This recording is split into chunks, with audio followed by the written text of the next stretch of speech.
দর্শক, গুরুত্বপূর্ণ একটি খবর। গুমের শিকার আরো মানুষ ভারতে বন্দী আছে। ধারণা অধিকারের। অধিকার কি বলছে? মানবাধিকার সংগঠন অধিকার বলছে যে গুমের শিকার ধামরাইয়ের রহমতুল্লাহ সম্প্রতি ফিরে এসেছেন বলে এক বিজ্ঞপ্তিতে জানিয়েছে বেসরকারি মানবাধিকার সংগঠন অধিকার। সংগঠনটির তথ্য অনুযায়ী রহমতুল্লাহকে ভারতের দমদম কারাগারে 7 মাস বন্দী রাখা হয়েছিল। রহমতুল্লাহকে ভারত থেকে ফিরে পাওয়ায় গুমের শিকার আরও মানুষ ভারতে বন্দী আছেন বলে ধারণা সংগঠনটির।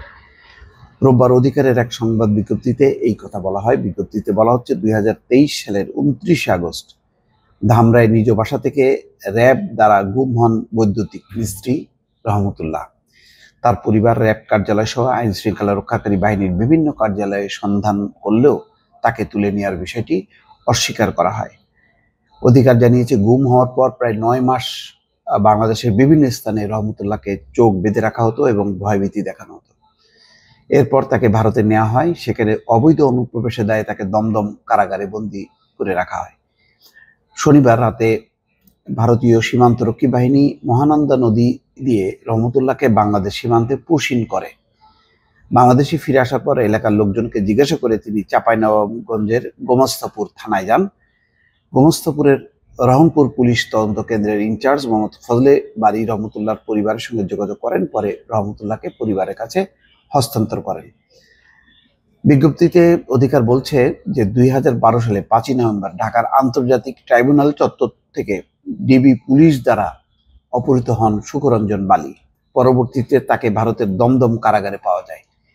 এছাড়া বিএনপি নেতা সালাউদ্দিন আহমেদ 2015 সালে 10ই মার্চ ঢাকা থেকে গুম হন। পরে ওই বছরের 11ই মে ভারতের মেঘালয় রাজ্যের শিলংয়ে তার আটকের খবর পাওয়া যায়। অধিকারের তথ্য অনুযায়ী 2009 থেকে 2024 সালের সেপ্টেম্বর মাস পর্যন্ত 721 জন গুমের শিকার হয়েছেন। এর মধ্যে 158 জনকে এখনো পর্যন্ত ফেরত পাওয়া যায়নি। প্রকৃত গুমের সংখ্যা আরও বেশি হতে পারে। অধিকারের বিবৃতিতে আরো বলা হয়েছে, শেখ হাসিনা সরকারের মানবাধিকার লঙ্ঘন এবং এ সংক্রান্ত কর্মকাণ্ড ভারত পর্যন্ত বিস্তৃত ছিল।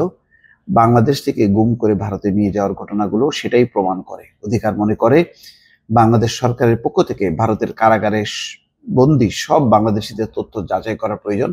অধিকারের পক্ষ থেকে গুমের সঙ্গে জড়িত ব্যক্তিদের বিচার দাবি, গুমের শিকার ব্যক্তি ও পরিবারকে ক্ষতিপূরণ এবং পুনর্বাসনের দাবি করা হয়। দর্শক, খুবই গুরুত্বপূর্ণ তথ্য যে কোনো গোপন সমঝোতা ছিল কিনা ভারতের সঙ্গে শেখ হাসিনা সরকারের।